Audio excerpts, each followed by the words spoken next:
Сайн мэцхан хоёр хүмүүст үзэгчтэй сагсан бөмбөгийн онцлог мэдээллүүдийг хүргэдэг Хүүб нөөцийн 35 дахь дугаар эхлэхэд бэлэн болсон байна. Өнөөдөр надтай хамтран хөтлөхөөр Инх Батман студид хүрэлцэн ирсэн байна. За орой мэндийг хүргэе. Намайдаа бол үзэгчтэй орой мэндийг хүргэе. Тэгээд энэ 7 хоногт өнгөрсөн 7 хоногийн хувьд гэх юм бол Монголын болоод гадаадын сагсан бөмбөгийн ертөнцид маш олон үйл явдлууд боллоо. За тодруулаад хэлэх юм бол өнгөрөх чиг амралтын өдрүүдэд Шанхай World Tour буюу мэргэжлийн 3 сагсан бөмбөгийн ээлжид нэгэн дэлхийн цуврал болж өндөрлсөн. За үүний хамтаар манай Чингис Бронкос буюу хасын үлгүүд баг маань BCL зүүн бүсийн финалд тоглож бас тодорхой үр дүнг үзүүлээд ирлээ. За 3 дугаар байранд тэд бол шалгарсан. Тэгээд дараагийн одоо томоохон уралдаан тэмцээнүүд яг энэ 6 дугаар сард биднийг хүлээж байна. За тэр дундаа бүр 3-3-ын дэлхийн аварга шалгаруулах тэмцээн, за 6 дугаар сарын төгсгөлд бол бүр Улаанбаатар World Tour Women's Series гээд олон тэмцээнүүд биднийг хүлээж байна да. За тэгэлгүй яг хөө тэгээд бас яг саяны Инх Батын хэлсэнчлэн эдгээр мэдээллүүдийн талаар хэсэг хугацаанд завсарлаад илүү дэлгэрэнгүй ярилццгаая нэвтрүүлгийн ивент тэтгэгчээр Teso Group IT Zone ажиллаж байна.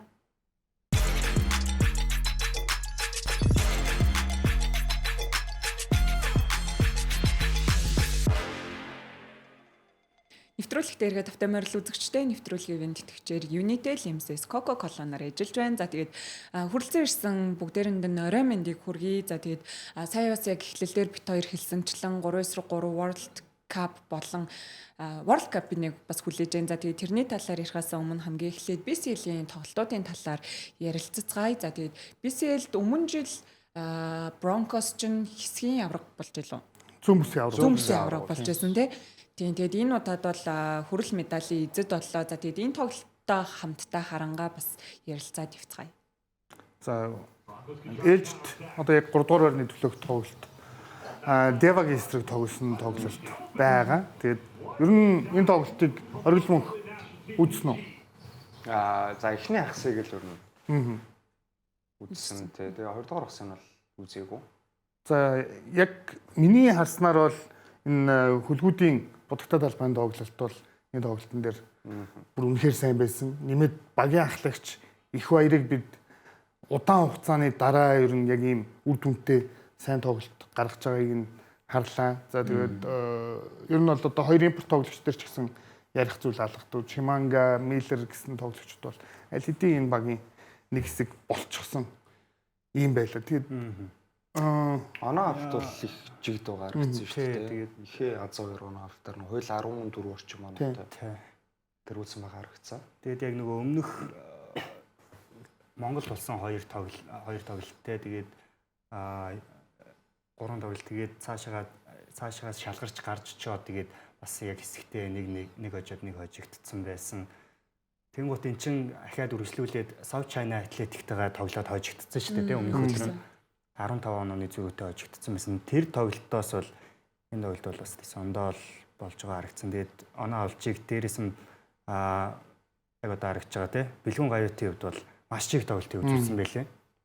Тэгээд өөр нэг анзаарчихсан зүйл гэх юм бол дарамтгүй тоглох ер нь хөлгүүдийн тоглолтод бас их гоё нөлөөлж ийн гэж харагдсан. Өмнөх тоглолтуудыг харахад юу гэдгийг яг ингэж онооны тэргүүлттэй явж байгаад тоглолтын төгсгөлд алддаг. Тэр тоглолтуудыг бид нутагтаа үзсэн. За энэ Индонезид очиод бол юу гэдгийг тоглолтыг маш таарах эхлүүлдэг гэх юм уу те. Нэг тийм хариуцлага өндөр тоглолт гэхээр арай нэг бие барьсан нэг ийм зүйлүүд ажиглагдаад байгаа. Энэ дээр бол яг оргил мөнхийн хэлтгэр бүх тоглогчид үнэхээр жигд байсан. Тэгээд BCL-с ер нь хамгийн тод анзаарч байгаа зүйл ялангуяа за сүүлийн 2 жил гарч байгаа. Манай дотоодын тамирчдын ур чадвар бол Азад ягаад ч тийм дутуу үнэлэгдэхэр бол биш байна те. Өөрсдөө бол хангалттай харуулж штэ бүх тэмцээнүүдээр. Одоо ялангуяа сүүлийн 2-3 тоглолтод Миллер оноо авт маш тааруу байгаа. Дотгооны хувьд муутай байгаа.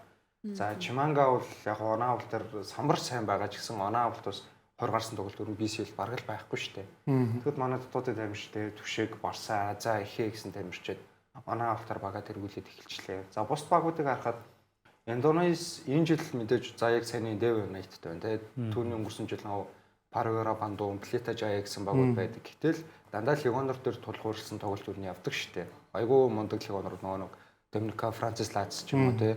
Мундаг тамирчид ирдэг байсан. Тэгээд ялч басна дотоодын тамирчид бол манайх үнэхээр сайн байна л гэдгийг тод том руу наарлаарч байна.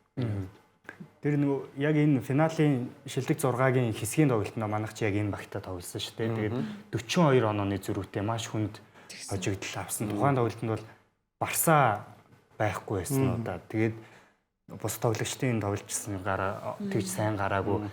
Багийн оноо авалтаар дэргүүлсэн тоглогч нь Тэмүүлэн байгаа тий. Тэгээд нэрлээ муу тоглолт үзүүлээд их хол онооны зөрүүтэй хожигдсан. Яг өмнөх яг нэг өдрийн өмнө нөгөө багаа хожигдсан байсан тий. Тэгээд яг тэр тоглолтын дараа ариун бол тасгалжуулагч хэвлэлийн урал дээр ер нь манайх яг дараалсан юм тоглолт тэгээд ер нь маш баг ядарсан юм байлаа. Тэгээд шулуух хэлэхэд бол баг бол нэлээд ядарсан байсан гэдэг зүйлийг ярьжсэн. Тэгээд үргэлжлүүлээд сая яг энэ 3 дугаар байрны төлөө 18 онооны зөрүүтэй очиж чинь тий. Тэгээд тэр тоглолтын өмнөх дугаар дээр бас оргил мөнх Миллерийн талаар бас ирсэн байсан шүү дээ. Тэгээд үзэгчид бас нэлээ бөхөмдөө хандчихсан. Тэрнээр одоо ямар хариулт өгмөр вэ? Тэрээс өөрөө харсан баг тий. Яг би өөр харсан тэгээд намайг юу ч мэдэхгүй нэтрэ гэсэн зүйлс бол харагдсан. Гэхдээ би гол нь тэр чи мэдэх гэж биш зүгээр ингээд яг бодит юм яриад байгаа шүү дээ. Ингээд дандаа тоо үзүүлэлттэй статистик гарч ирж байгаа хгүй яг.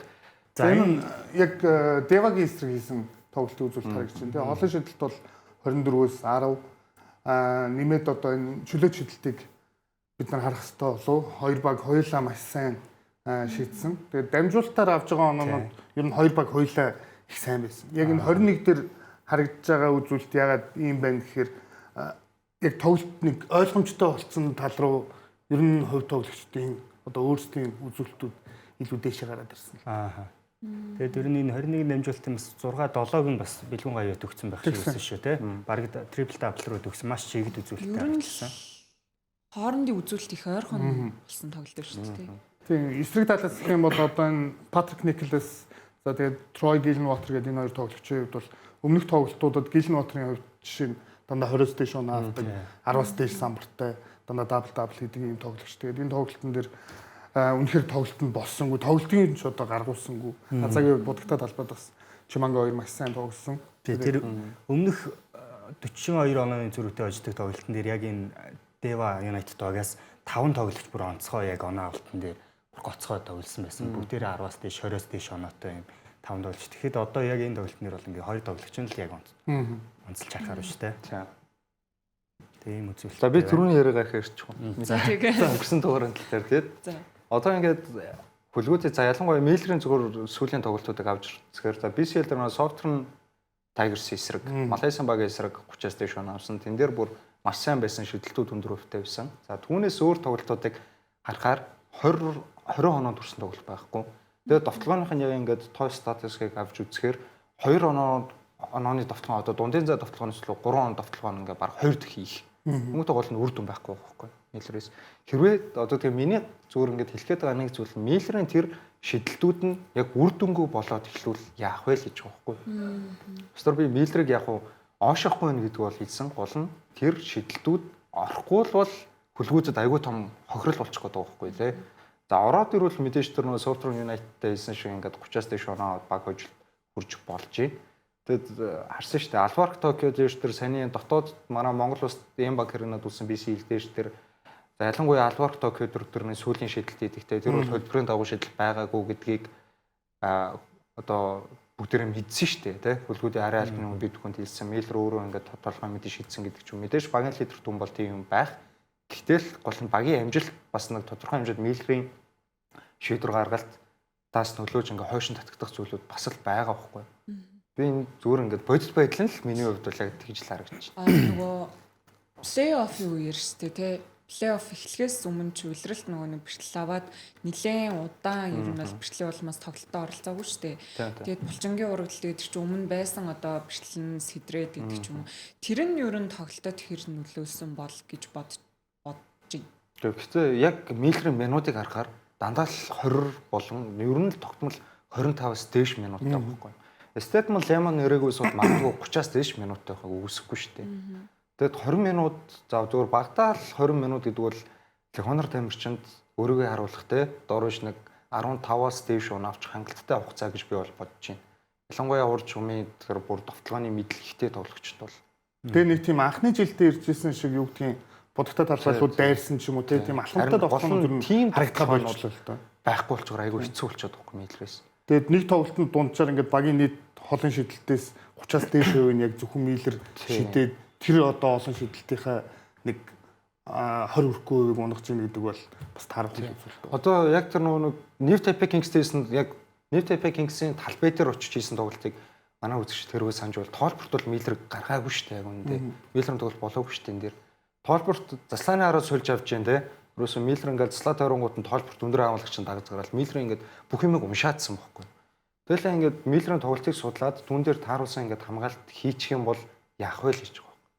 Тэ оноо авалт багт нь хэрэгтэй биш шүү дээ. Тэр нөхцөл дээр ямар гаргалгаа байх вэ? Эргээд надад нэг санагдаж байгаа бодогдсон зүйл юу вэ гэх юм бол ер нь яг энэ East-ийн финалыг те нутагтаа авах ямар одоо тийм том ашигтай чухал юм бэ гэдгийг харсан шүү дээ. Өнгөрсөн жил бол шууд Монголд тоглож байгаад цаашаа Дубай руу яваад тоглох. Тэгээд ингэж олон аялын тоглолт хийж ягаад Монголдоо нэг хоёр тоглолцоод очих юм тэр ерөөсөө ач холбогдол ядралтай хувьд шаал өөр байна. Одоо сайлчгүй манайхан тус нэг шин зүйл байна л да тийм нэг олон улсын тавцсан тоглоом 2-3 жил болж шít. Одоо гэхдээ бүх зүйл дууссан. Тэгээд ер нь тамирчдын сториг харахад хөлгөө онгоцсон дээрээс бол ерөөсөө буухгүй юм лээ. Нэр хаана амарч байгаа юм болоо? Таиландд ах шиг л. За. Тэгээд за бид нар өмнө нь яг үлрэл дуусаад плей-офф дуусаад дуусны дараа ер нь бол баг тамирчтай дүгнээд иржсэн бол хасын үлгүүдийн үлрэл дуусаагүй байсан гэх юм одоо тэгээ BCL. Тэгвэл ер нь одоо яг энэ үлрэлийг дүгнээд харахад хасын үлгүүд өмнөх жилүүдээс хэр өөрчлөлт авчрав. Тэгээ дээрэс нь одоо ирэх ямар тэмцээнүүд хасын үлгүүдийг ер нь хүлээж байна вэ? Одоо бол ингээд лигийн улирал нийт хасын үлгүүдийн хувьд тэмцээн байхгүй хаа. Тэнгүүд дүгнээд ярихад гэвэл бид нар дотоодын тоглогчтой хувьд хасын үлгүүд баг ер нь лигийн топ түвшинд тэгээ альч тоглогч нь ингээд импорт тоглогчийн түвшинд яригдахаар болцсон гэдгийг харлаа. 3 жилийн өмнө одоо 3 дараасан аваргын эхний аваргын тэр улирал эхэлж байхад бол бид нар залуу баг байна те. Ер нь бол потенциал их бага байж магадгүй зөвхөн энэ улиралд гэж ингэж ярьж ирсэн. Тэгээд 3 жилийн туршид энэ залуучууд Монголын саксофоныг эзэгнэлээ шүү дээ. Ирэх улирал ер нь Миллер дахин тоглох болов уу? Үгүй бах. Би бол скул үзсэн. Одоо ялангуяа тэр бэртэл бол одоо ч гэсэн 100% гүц идгээгүй байгаа юм шиг байна те. Хажууд нь тэр Лемон бол бас гоё тоглогч. Тэгээ Миллер чи 92 оны хөлөө. Тий, 92. Тэ. Нас бол яг үндэ спортын нас бол бас л явцсан шүү дээ. Тэгэхээр би одоо ингээд оргил бүхийг нас яриад ирэхээр би жоохон эмзэглээд. Үгүй би таньс хөшин гэхгүй шүү дээ. Спортын нас шүү дээ. Спортын нас 92 34 нас. Ер нь бол ингмээр юм шүү. Лигт нэг ирж байгаа импорт тоглогчд нэг 2 жил хүртэл ч юм уу тэрнээс дээш биш нэг 2 жилийн хугацаанд те яг өөрийн топ тоглолтоо гаргаад тэгээд ингээд багууд солиод өгдөг бол надад илүү үр дүнтэй харагдаад. Болно гэхдээ яг Миллер бас нэг манай одоо ирж байгаа лигоноруудад нэг босго тогтоогоо төгчлөө шүү дээ те. iPod солж бол бичсэн өөрөөсөн шүү дээ. Энэ одоо ингээд уг нь бол яг сонголт Миллер байгаагүй. Тэгээ Европ тоглож байхад нь яг бүр тэдний багийн гарааны холбогчийн сонирхож байсан боловч тэр хүний ингээд хандлага таалагдаагүй. Миллерийн хандлага таалагдсан. Тэгээ Миллерийг авч яйсан ингээ те. Нэгт Миллер ингээд хандлага гойтой байна. Талбай дээр яг үнэхээр сайн байсан үг байсан өнгөрсөн жил. За энэ жилийн эхлэл дундуур дээр Боденстэй байдаг финалийн тоглолт те. Одоо бүр Зүүн Азийн MVP боллоо. Гэх мэтчлэн амжилтааш тэр одоо ингээд юу гэдэг хандлагааш тэр манай легионеруудад за тэгээ бус багуудад ч юм уу те хангалттай үлгэр дөрөл болчлоо. Хийх юм бол хангалттай хийцэн гэж би бол бодож байна. Гэхдээ дараа жил энэ жоох хэцүү байна. Ер нь одоо дахиж Хэмэндс ч юм уу Харис шиг нэг тийм 9-10 жил тоглох легионерыг бол бид нар харахгүй бах те. Харахгүй хөө одоо тэгэл сагсан чи спортын ч гэсэн бүр тийм шалгуулсан яг өндөө хитрхээ хурдан явж штэ. Өсрөнгөө хөгжиж штэ. Одоо л яг энэ BCL-д оролцож байгаа бусад багуудыг харахад бүр шат шатан дээр ингэж импортуудаас солиод байгаа шүү дээ. Тийм. Одоо ингээд яг харьцуулт хийхээр за Хаймондс хамгийн сүүлд 2 жилийн өмнө төгссөн үү? Манайд 2 жилийн өмнө. Хаймондс бол үүдэж манай Монголын лигт хамгийн олон жил тоглосон легионер шүү дээ. Тэгээ бодонгууд сая өнгөрсөн жил ч эзээчлээ Вьетнамд тоглосон шүү дээ. Вьетнам за тэгээд нөгөө Манилагийн 3-3 ч юм уу те. За Вьетнамын лигт тоглож исэн легионер тамирч. Одоо тэнгууд манайхаас Вьетнам руу легионер болж явдаг учраас дотоодын тамирчид. Тэр ялчгүй нэг сагс ингээд зөрүү гараад ирж байгаа. Одоо хөгжүүлг нь бол бүр хилт мэдэгдэж шүү. Тэгээд бас нэрээ нөгөө легионертэй холбоотой ярьж байгаа дээр саяхан бас нөгөө нэг холбоо маань дүрмэн шинжилсэн байгаа. Тэгээд тэр нь ямар дүрм бэ гэхээр хэрвээ одоо нөгөө плей-офф эхлэхээс өмнө нийт 4 легионер сольж болдог лөө. 3 байлаа. Биш, Байсан. 4 Дөрв байсан тий. 4. 4 байсан болвол эрх улирлаас эхлээд хязгааргүй буюу плей-офф эхэлтэл солих боломжтой болж байгаа юм бэлээ. Тэгэд энэ дээр яг юу гэж бодогч байна. Надад бол металлын хувьд жоохон харамсалтай л санагдсан. Яа Металл төр ч юм уу те урдны одоо TLG-гээс бас нэг импорт тоглогч ингээд яг цалингаа аваад явсан ч гэх юм уу. Энэ туршлагуудаас бид нар ингэж харж агаад жилээс жилд илүү сайжруулж байгаа л нэг юм хийсэн дээр тулгуур сайжруулж байгаа. Үзэх туулах ёстойгоо туулаад явж байгаа тий. Тэр чинь плей-оффоос 48 цагийн өмнө сүүлийн мэдүүлэг өгөх ёстой. Тэгэхээр улиралт бол хэдийх цөлж болно. Тэгэхээр ер нь импорт тоглогч нарын нэг тэр тавьж байгаа шалгуур ч гэсэн илүү өндөр болох байна. Чи 7 хоногийн гэрээтэй тэгээд энэ хоёр тоглолтын дээр ч юм уу энэ гурван тоглолтын дээр өөрийгөө харуулж чадах юм бол авч үлдэнэ. Авч үлдэж чадахгүй бол чиний дараагийн 4 сарын одоо инком буюу орлогч нь байхгүй ч гэдэг юм уу тий. Дахиад өөр баг хайх хэрэгтэй. Гэж бодохоор одоо юу ч үдэ те Маккензи Мур ч юм уу одоо нэг хөлгүүдэд амар байсан Divine Miles ч юм уу. Тим тоглогчид ирчүүл яг. Одоо тэр хоёр бол яг үнийг хэлэхэд үнсээр идэлхт эхний хэдэн тоглолтод айгүй таар байсан бох. Би яг санаад байна. Хин Маккензи Мур ирээд эхний 1 илүү 2 тоглолтондоо тий. Яг трипл дабл хийдий. Хийсэн боловч баг нь гэхдээ хангалтгүй нэгээд сольж ийсэн шүү дээ. Divine Miles ч гэсэн хөлгүүд ирээд эхний 1-2 тоглолтод бүр айгүй таар байд. Чи одоо ингээл Евролиг тоглож исэн Косовогийн шгшээ мэгшээ амар гоншинтай үрчээд яасан тааруу юм аруу гэж исэн боловч тэгэл яванда тэгэл ясараа финалийн MVP л болдог шүү дээ. Тэгэхээр тэр одоо амар тоглолтод багийн арын албаны шийдэх юм болчиход байгаа байхгүй. Дасгалжуулагч нарын нэг тийм нүд гэж юм байгаа шүү дээ. Тэр хэр тэр тоглогчийг зөв талаас нь харах нь гэдгээс шалтгаалх болов. Тэгэхээр эрх улиралт ер нь их олон юм үзэхнэ хэдүүлээ. Цэгээ энэ дээр ямар бодолтой байна? Тэгээд ер нь санал нэг байна өө тэгэл үзэх хэрэгтэй юм уу үзэл ер нь юмыг тэгэл зас яг алдаан дээрээс уралцаал зас сайжруулаад явж байна те. Тэгэл багийн эзэдүүд ч гэдэг юм ер нь айгүй тийм зөв ээлтэй нэг тийм шийдвэр гарч байна. Гоё шийдвэр те. Багуудаас тэр холбоонд доош тэр баг одоо үзэгч бид нар ч гэсэн маш гоё шүү дээ те. Тийм. Тэгээд бас нэг зүйл нь яг энэ одоо дүрмтэй холбоотойгоор бас Легонортой хийх гэрээний тал дээр те. Яг ингэж 7 хоногийн гэрээ хийчихэд ч юм уу сарын гэрээ хийчихэд тоглохгүйгээр шууд цалингаа аваад одоо муухагаар ярил одоо зугтах гэх юм уу тийм ийм зүйлүүд бас бити гараасай. Ер нь бусад одоо Индонез гэх юм уу энэ хөө улсуудын туршлагыг харахад бас байдаг юм бэл. Тэгэхээр яг одоо ингээд бас арын алба те баг тамирчдын арын алба менежмент ч гэсэн ер нь л гэрээ контрактаа илүү сайн дахин шинжлэх одоо шаардлагатай болж байна л гэсэн үг. Тэгээд дээрс нь эрх улирал илүү сонирхолтой одоо лигийг бас үзэх боломжтой болох нь шүү дээ тий. Тийм нэг эрх улирал ер нь төрүүлсэн үзүүлсэн багууд ч гэсэн яг энэ Азийн түвшинд тоглоход шал өөр тоглох хаа. Энэ илүү өөр түвшний тоглолт үзүүлэх болов уу гэж бодож байна. За тэгэхээр хэсэгхэн хугацаанд завсарлаад 3-3-ийн өмнөх болсон World Tour болоод World Cup-ийн талаар хамтдаа бас ярилцгаая. Тэгээ нэвтрүүлгийн ивент тэтгэгч KFC M-Bank ажиллаж байна.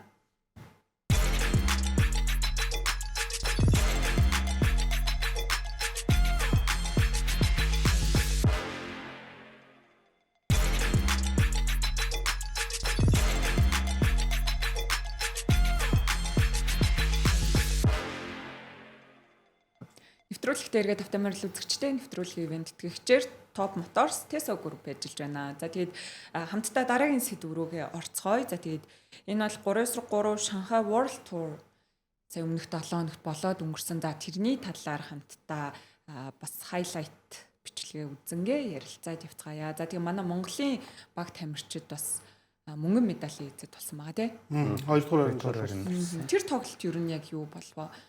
За энэ болохоор бидэнд яг Шанхайгийн эсрэг тоглосон буюу хагас шгшээ шатны төлөөх тоглолт харагдаж байна тийм. Яг тэгэд юун дээр за хэрвээ одоо яг 3-3 гэсэн мөгч нөгөө нарийн стат бол хөтөлтөө шүү дээ.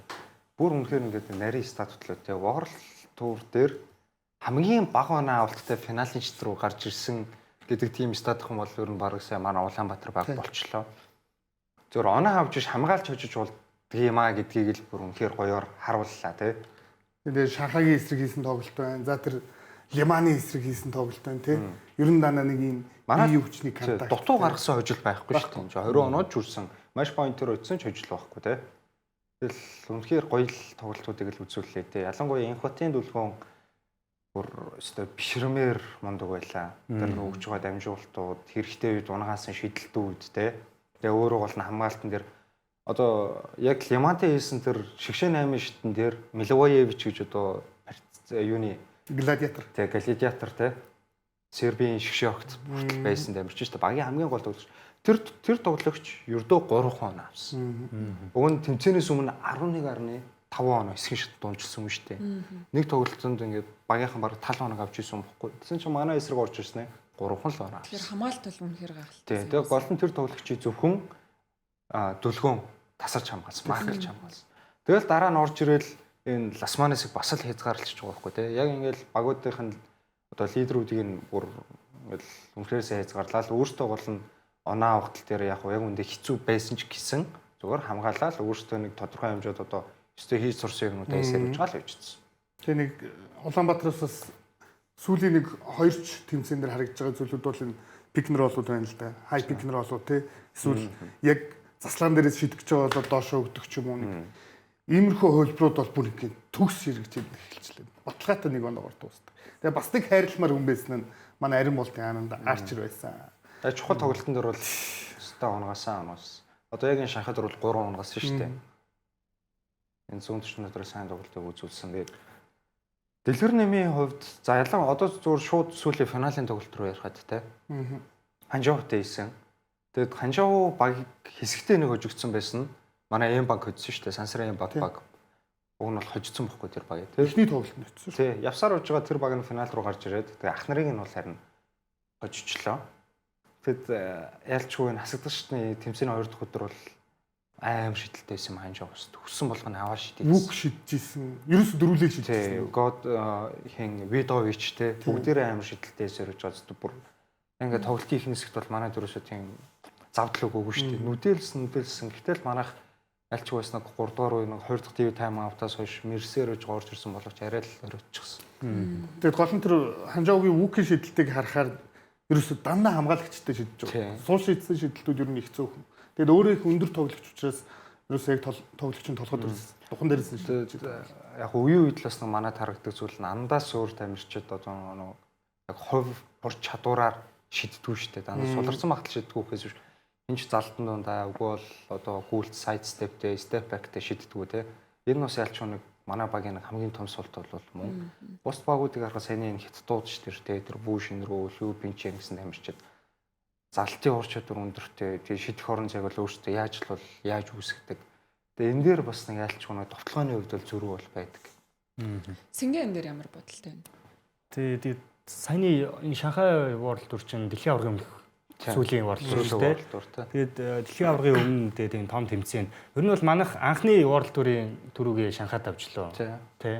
Анх удаа финалдаад анх удаа шууд төрүүлсэн байхгүй. Одоо энэ бол манай түүхэнд 2 дахь финал. Тэгээд ер нь Шанхайд бол хятадд тэр манайхан сайн тоглолттой. Тэгээд дэрийгээ чаруулж хоёрт орлоо. Тэгээд дэлхийн аваргын өмнөх яг энэ том тэмцээнд ингээд өөрсдөө бас итгэл одоо орсон тийм сайн тоглолтыг үзүүлээд энэ амжилт гаргаад дэлхийн аврал руугаа явж байгаа нь бол ер нь маш гоё л санагдчихсан. Тэгээд тий яг энэ тоглолтыг харангууд энэ багч нь Нарс Мейзес байсан тий. Тэгээд World Tour дээр яг 4 Монгол тамирчдаараа бас тоглосон гэдэг нь бас энэ үлрэлийн хувьд бас нэг онцлог мэдээлэл болоод байна шүү дээ. Хэрвээ Мейц байсан бол те зүгээр яг тэгж бодгоо. Мейц бол яг үнэ хамгаалтай амир шүү дээ. Хоёрын нуруу намжсан бодогтой л бод ямар ч тулчтай тулчдаг, торгоочдаг те.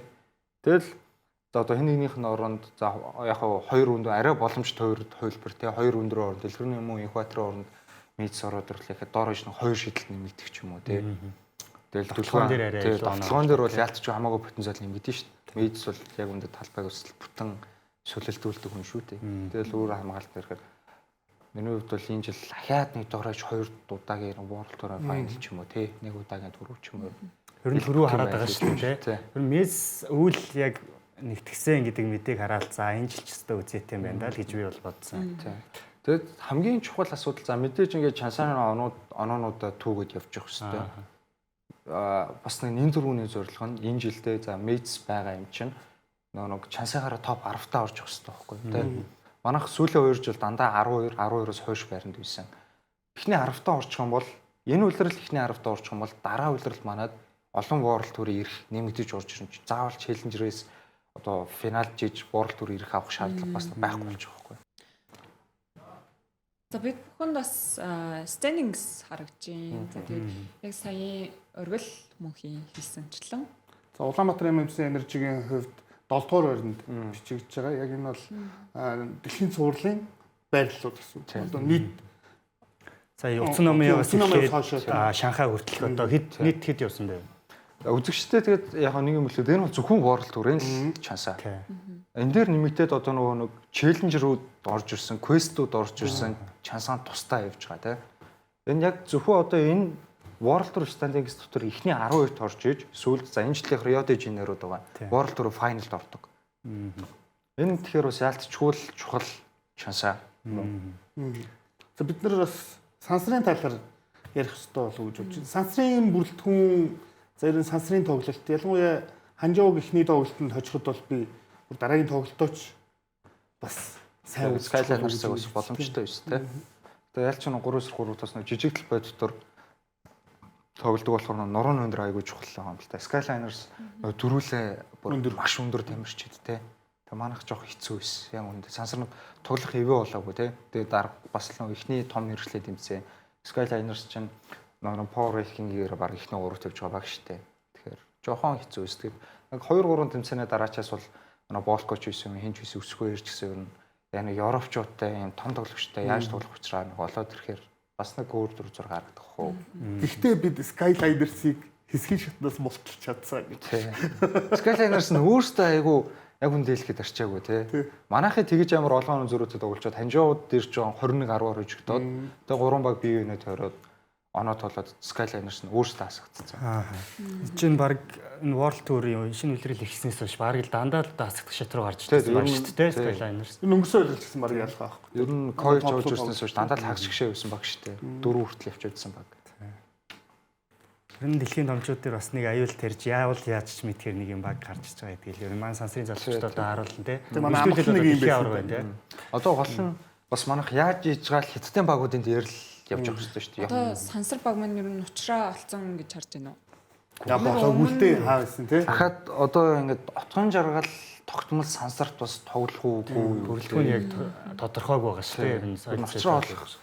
Доор иж нэг 7 сар хүртэлтэй удирдлын хагас хүртэл бол ингээд нэг олон Challenger-тэй оролцож усарж түүнээс хойш л учраа болоо бүрэлдэхүүн тогтож ирэх болов уу гэж бодож байна. За тэгвэл хэдүүлээ хамтдаа одоо 3-3 World Cup эхлэх гэж байгаа. За тэгээд энэний талаар эрэгтэй хуваараас эхлээд хамтдаа харцгаая. За 10 дахь удаагийн дэлхийн аврах шалруулах тэмцээн. Эхлээд ингээ дөрүлээ бүрэлдэхүүний талаар яриад. Одоо яг энэ сая сүүлийн Шанхай World Tour-д явсан 4 тоглогчоос ерөөс Арин болдын Анандлын бүрэлдэхүүн байгаа. Тэгээд энэ 4 тоглогчоос бас 3-3-ын хамгийн ариун туршлагатай ер нь одоо илүү өндөр ранктай ч юм уу ингэж ярих юм бол Анандл байна л да. Бүрэлдэхүүний талаар оргил мөнгөсөнгээ намын юу гэж бодож байна? За өнгөрсөн жилийн дэлхийн аваргын бүрэлдэхүүнээс чинь ганц тоглогч байгаа шүү дээ Ананд. Тэгээд сая Азийн аваргын бүрэлдэхүүнгээ харах юм бол 2 тоглогч солигдож орж ирсэн.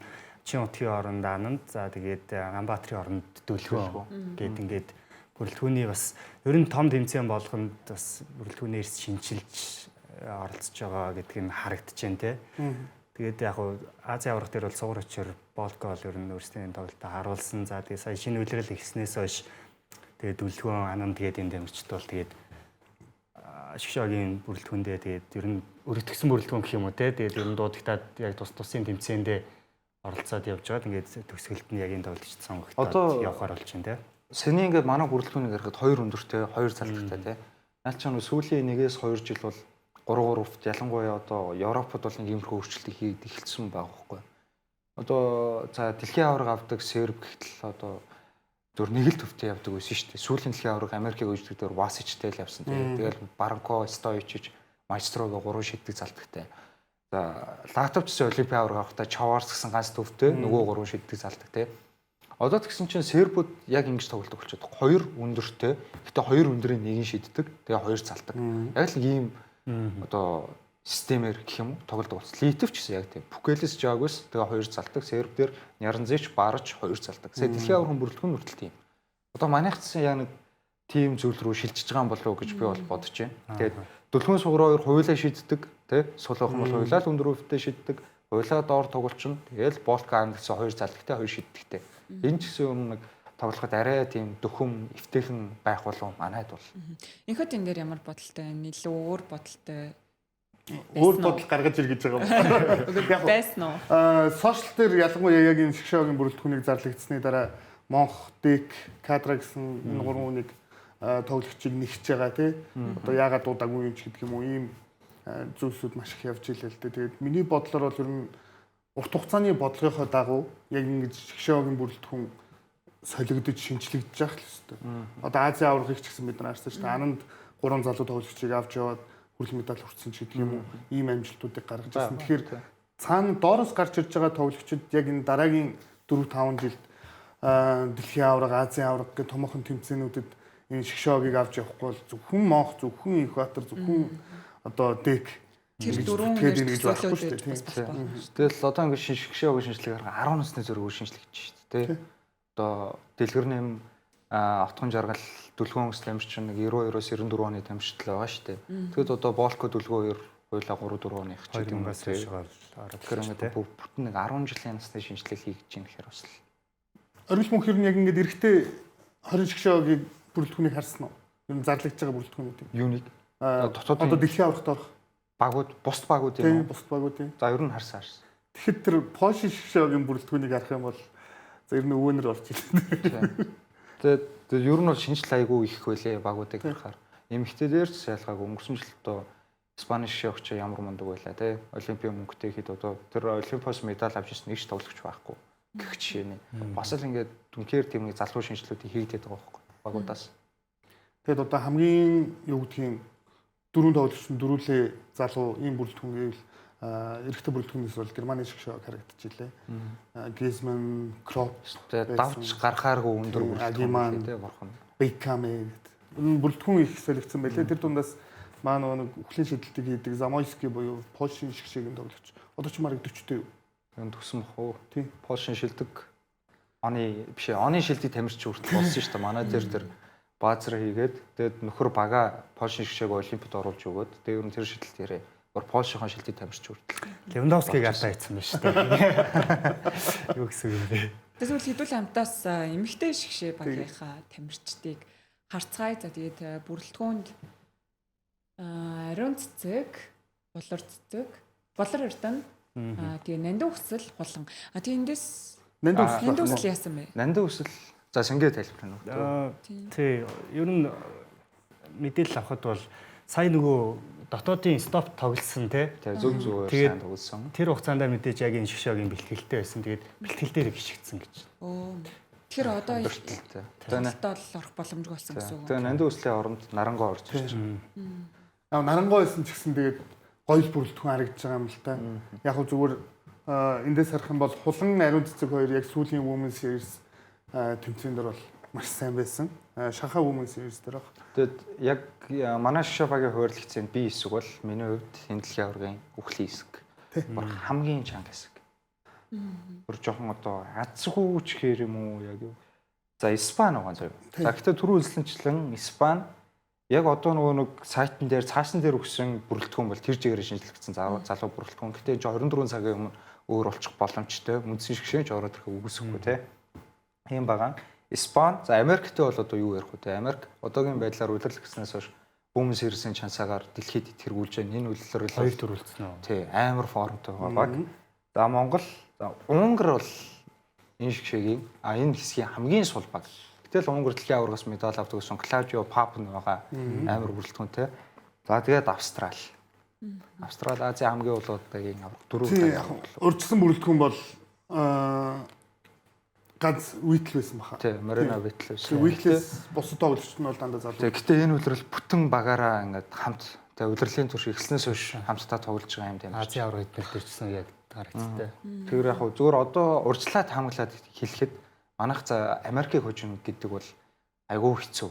Яг ингээд тэр шууд хэлэхэд Америк бол түрүүс амар өндөр формтой байгаа. өндөрч бүрэлдэхүүнтэй ийм баг. За Австрал бас хэцүү. Манайх энэ үйлрэл хүмүүс ерөөсдөр яг Улаанбаатар Амазаас уг бол хоёрт харцсан баха. Тэгээ хоёулын дээр нь хожигдсон. Нэлээд олон оноо хожигдсон. Гол нь Австралч айгүй өндөр, бас л өндөр байгаа тоххой. Тэгээ манайх ингээ бодогтой л гэж юу хийж чадахгүй. Амар робис нүртэл юу хийж чадаагүй шүү дээ. Тэгэхээр яг нэглээд одоо Арикос бүр хэцүү болчихж байгаа байхгүй. За Испани энэ бүрэлдэхүүнээр бол Испани хожих бүр боломж бол байна. Унгарыг ч манайх хожих боломж бол байгаа. Дэлхийн аврагтаар хэсгээс 3 баг гардаг. Тэ? Энэ бас нэг 5 багийн 3 нь гарна гэхээр манайчлахгүй бус багууч тэ хангалттай боломж. Манайх тэгэхээр хэсгээс нь яаж 2 үжил авчихтал гарчнаа л гэсэн үг. Энэ бол тэгээд Испани нухаад Унгараа нухчул тэгээд дэлхийн аваргын өнгөрсөн жилийн мөнгөн медальтай баг гэдэг бас л сэтгэл зүй тэгээд тодорхой хэмжээнд дарамтж байгаа бах гэхдээ нэг өөртөө ихтгэлж байгаа бах тий.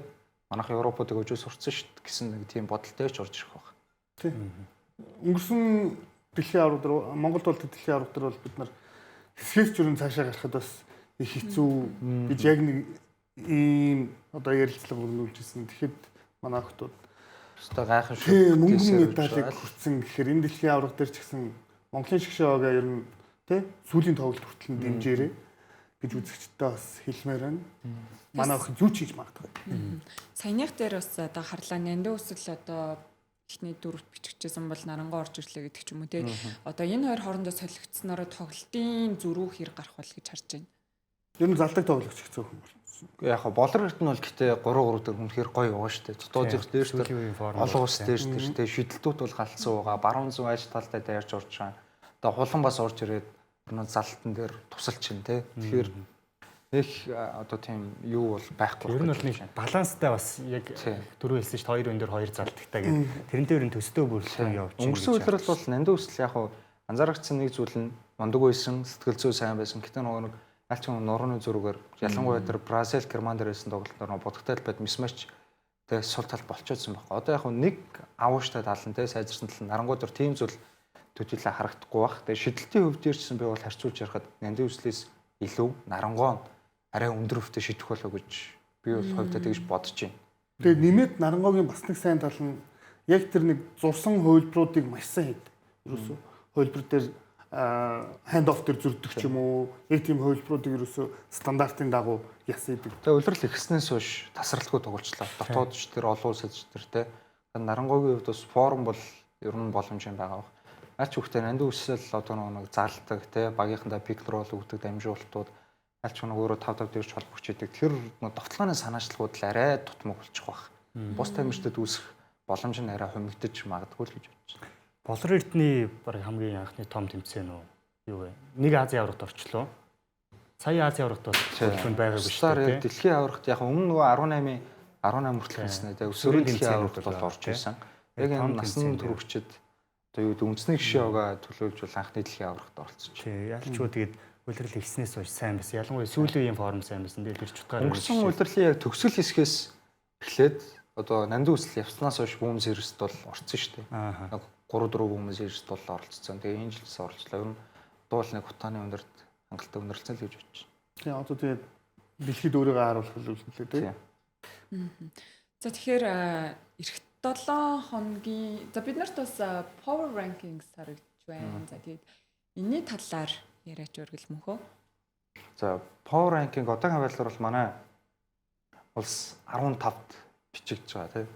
Нэгт Серб, 2 Америк, 3 Нидерланд гэдэг дөрөс айлчуулан Европын томчууд харагдлаа л да. Болон тэгээд эдгээр багууч бүгдээр нэг мэрэгжлийн тавцанд тогтмол амжилт гаргадаг том багуудтай болохоор ийм өндөрт явж байгаа гэдгийг бас дуулгаа. За Польш бол яг энэ юу гэж байгааг мэдэхгүй байна. Би бас гайхаад байснаас хойш мэрэгжилт ер нь нэг ч тэмцээнд баг ороогүй байх шүү.